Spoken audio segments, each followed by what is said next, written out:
नमस्कार मित्रांनो, पिंगा ग पोरी पिंगा या मालिकेच्या आजच्या भागात आपण असं पाहणार आहोत की आता राधाचे आई वडील राधाला घेऊन निघालेले असतात. पुढे राधाचे वडील म्हणतात की मी तुमच्या सगळ्यांचा खूप आभारी आहे. तुम्ही मला माझं लेकरू परत केलं. मी तुम्हा सगळ्यांना वचन देतो, अशी चूक माझ्याकडून परत कधीही होणार नाही. तर श्वेता म्हणते की 1 मिनिट द्या बरं मला, असं म्हणत ती राधाला जवळ घेते. पुढे आता श्वेता रडतच तिच्यासाठी अंगाई गीत म्हणते. वल्लरी आणि मिठू ह्या दोघी सुद्धा रडत असतात.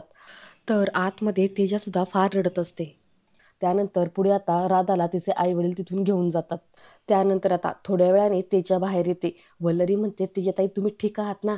तेजा म्हणते, मी बरी आहे. तेवढ्यात दारावरची बेल वाजते. तेजा पटकीने म्हणते की राधा आली असेल का, असं म्हणत घाईघाईत जाऊन दरवाजा उघडते तर पार्सलवाला आलेला असतो. पार्सलवाला म्हणतो, तेजस्विनी विचारे.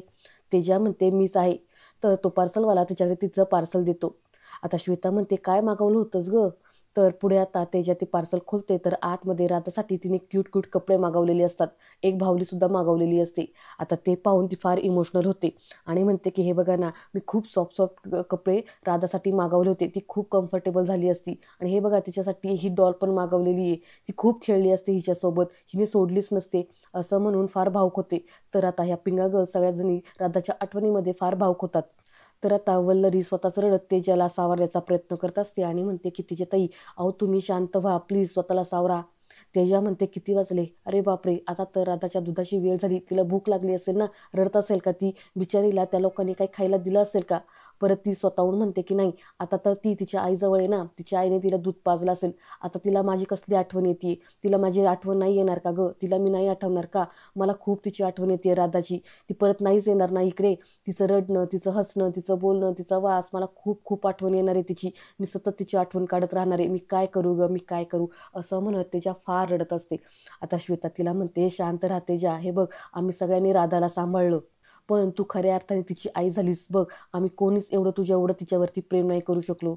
तर मिठू म्हणते की तेजा, आमचं चुकलं, सॉरी. अगं आम्ही तुला असं म्हणायला नको होतं की तुला राधाबद्दल काहीच वाटत नाही म्हणून. तुला आम्ही हर्ट केलं ना, पण खरं सांगू का, आम्ही इतकी काळजी नाही घेऊ शकलो तितकी तू राधाची चांगली काळजी घेऊ शकलीस. वल्लरी म्हणते की अगदी बरोबर बोलतायत मिठूताई तुम्ही. पुढे ती तेजाला म्हणते की तेजाताई, तुम्ही आज सिद्ध केलंय की तुम्ही आम्हा सगळ्यांपेक्षा चांगल्या आई होऊ शकतात. आज तुम्ही सिद्ध केलंय की माणूस बाहेरून कितीही बी वाईट असला ना, तरी मनाने खूप प्रेमळ असतो, असं म्हणून आता सगळ्याजणी तेजाला मिठी मारतात. त्यानंतर आता रात्री सगळ्या जणी झोपलेले असतात. तेजा अचानक दचकून जागी होते आणि म्हणते की राधा राधा, असं म्हणत उठते आणि पळत जाऊन पाळण्यामध्ये बघते तर राधा नसते. आता तेजाच्या लक्षात येतं की राधा आता नाहीये, ती निघून गेलेली आहे. पुढे ती आता पाणी प्यायला लागते. तितक्यात आता तेजाची आई तिथे येते आणि म्हणते, काय झालं? तर तेजा म्हणते, काही रे, तू जाऊन झोप. तेजाची आई म्हणते की राधाच्या आठवणीने डचकून जागी झालीस ना. आता हे असं म्हटल्यावरती तेजा तिच्याकडे पाहू लागते. तेजाची आई म्हणते की माझं पण असंच व्हायचं. गेले कित्येक वर्ष मी पण अशीच तुझ्या आठवणीने डचकून जागी होती. माझ्या इतकं तुला दुसरं कोणीही नाही समजू शकणार, असं म्हटल्यावरती आता तेजा तिच्याकडे पाहू लागते. तर इकडून आता श्वेता हे सगळं काही बोलणं ऐकत असते. पुढे आता तिची आई तिला समजून सांगू लागते की हे बघ, मी आत्तापर्यंत तुझ्यासाठी जे काही केलं ना, ती तुला चांगली शिस्त लागावी, तुझ्यावरती संस्कार व्हावे म्हणून मी केलं ग. पण तू मात्र ह्या गोष्टीचा दुसराच अर्थ काढला. हे बघ, जगामध्ये तुला ताठ मानेने जगता यावं, त्यासाठी जे जे करता येईल ना, मी ते सगळं काही तुझ्यासाठी केलं.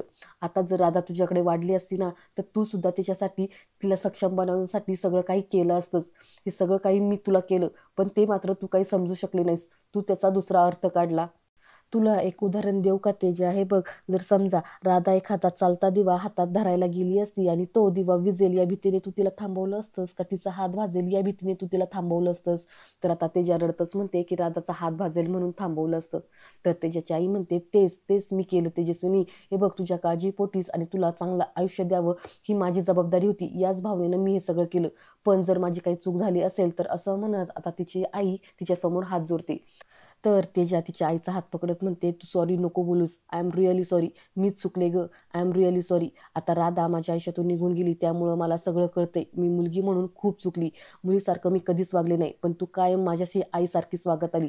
आत्ता पण बघ ना, मला कोणाची तरी आधाराची गरज होती, त्यावेळेस सुद्धा तूच माझ्यासाठी धावून आलीस. खरंच आय एम सॉरी, असं म्हणत आता तेजा फार रडू लागते. तर आता ह्या दोघींचं हे असं बोलणं ऐकून श्वेताला सुद्धा फार रडू येत असतं.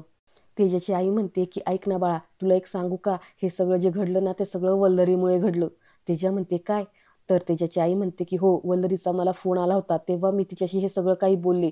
तेव्हा तीच मला म्हणाली की हे सगळं मी तुला सांगायला हवं. तुझ्यासमोर माझं मन मोकळं करायला हवं.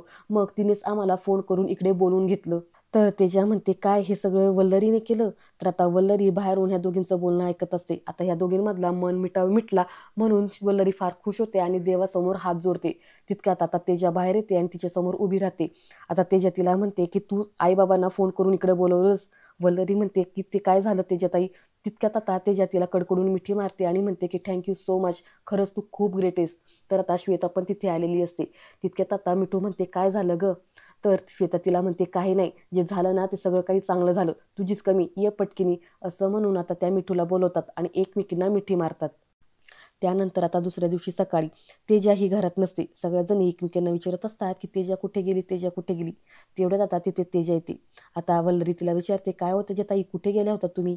तेजा म्हणते की मी राधाला भेटायला गेले होते. श्वेता म्हणते की अरे वा, मग तिने तुला लगेच ओळखलं असेल ना? तेजा म्हणते की हो, लगेच माझ्याकडे आली. आम्ही खूप वेळ खेळत होतो. खरं सांगू का, माझा पायच तिथून निघत नव्हता. पुढे तेजा म्हणते की मी एक गोष्ट ठरवली. असं म्हटल्यावरती आता हे सगळ्याजणी घाबरतात. श्वेता घाबरतच विचारते की आता काय ठरवलंयस तू? तेजा म्हणते की मी राजासाठी काही एफडीज आणि काही सेव्हिंग करून ठेवणार आहे. वल्लरी तिला म्हणते की हे बघा तेजाताई, असं नका काही करू. खरं सांगू का, आता तिचे आई वडील आहेत ना, तर ते पाहून घेतील. तेजा म्हणते खरं सांगू का, त्यांची ना परिस्थिती खरंच बेताची आहे ग, त्यामुळेच मी थोडी मदत करू पाहते. श्वेता तिला म्हणते की हे बघ तेजा, आता ते तिचं नशीब आहे. तिचे आई वडील काय घ्यायची ना ते काळजी घेतील. तू उगाचच आता मध्ये जाऊ नकोस ग त्यांच्या. तेजाची आई पण तिला समजावून सांगू लागते की हे बघ तेजा, आता तिचे आई वडील आहेत ना ते पाहून घेतील. उगाचच तू काही तिच्यासाठी वेगळं करायला जाऊ नकोस. पुढे मिठू तिला म्हणते की हे बघ तेजा, आता तू हळूहळू ना राधाला विसरायला हवं. तेजा रागातच म्हणते की म्हणजे काय, तुमचं असं म्हणणं आहे की मी राधाला विसरून जावं? वल्लरी म्हणते की हे बघा तेजाताई, कसं आहे ना, तुम्ही जर आता तिच्यासाठी हे सगळं करून ठेवलं, उद्या ती जर मोठी झाली ना तर ती कन्फ्यूज होईल. तिला स्वतःच्या आईपेक्षा ना तुम्ही जास्त जवळच्या वाटू लागाल. त्यामुळं ना असं काही करू नका. श्वेता म्हणते की हो ना, आता तिचे आई वडील तुला काही बोलले नसतील, पण खरंच तू जे काही वागलीस ना ते त्यांना अजिबात आवडलं नसणार आहे. तेजा म्हणते मग मी काय करू, मला सतत राधाची आठवण येते, मला तिच्यासाठी काहीतरी करायचं आहे गं. यावरती वल्लरी तिला म्हणते की तुम्हाला काहीतरी करायचंच आहे ना, तर मग आपल्या सिंधुताई सपकाळ यांचं उदाहरण घ्या ना. त्यांनी कितीतरी अनाथ मुलांना आधार दिलेला आहे. तसंच मग तुम्ही काहीतरी करा. तुम्ही अनाथ आश्रमात जा, तिथे काहीतरी त्यांच्यासाठी संस्थेसाठी मदत करा, असं काहीतरी करा ना. तर तेजाची आई म्हणते की अगं वल्लरी, किती छान उदाहरण दिलंस तू, किती छान कल्पना आहे, खरंच खूप छान सल्ला दिलास तू. यावरती तेजा पण म्हणते की हो, खरं सांगू का, मला पण हा सल्ला खूप आवडला. खरंच चांगली कल्पना आहे. सिंधुताई, इतकं मी काही करू शकणार नाही, पण जेवढं काही माझ्याने मदत होईल ना तेवढी मी नक्की करेन. आणि मित्रांनो, आजचा भाग इथेच संपतो. आता उद्याच्या भागात आपण असं पाहतो की वल्लरी आणि मनोज दोघं जण परत त्यांच्या गावी जातात. आता वल्लरी तिच्या सासूच्या पाया पडायला लागते. तर तिची सासू मोठ्यानेच ओरडत म्हणते की तुझी हिंमत कशी झाली ते माझ्या घरामध्ये पाय ठेवायची? पुढे ती म्हणते की सगळ्या पंचक्रोशीत घराण्याचं नाव खराब झाले. जेलमध्ये जाऊन आलेली सून असलेल्या घराणं म्हणजे अख्ख्या जळगावमध्ये जिल्ह्यामध्ये एकच, ते म्हणजे भांबरेंचं. पुढे ती मनोजला म्हणते की आजपासून तुला आणि तुझ्या या प्रतापी बायकोला माझ्या घरात थारा नाही. आता हे ऐकल्यावरती वल्लरी आणि मनोजला फार मोठा धक्का बसतो. आता उद्याच्या भागात आपल्याला वल्लरीबद्दल तिच्या सासूचं काय मत असेल ते आपल्याला पाहायला मिळेल. उद्याचा भाग पाहण्यासाठी चॅनलला सबस्क्राईब करा. धन्यवाद.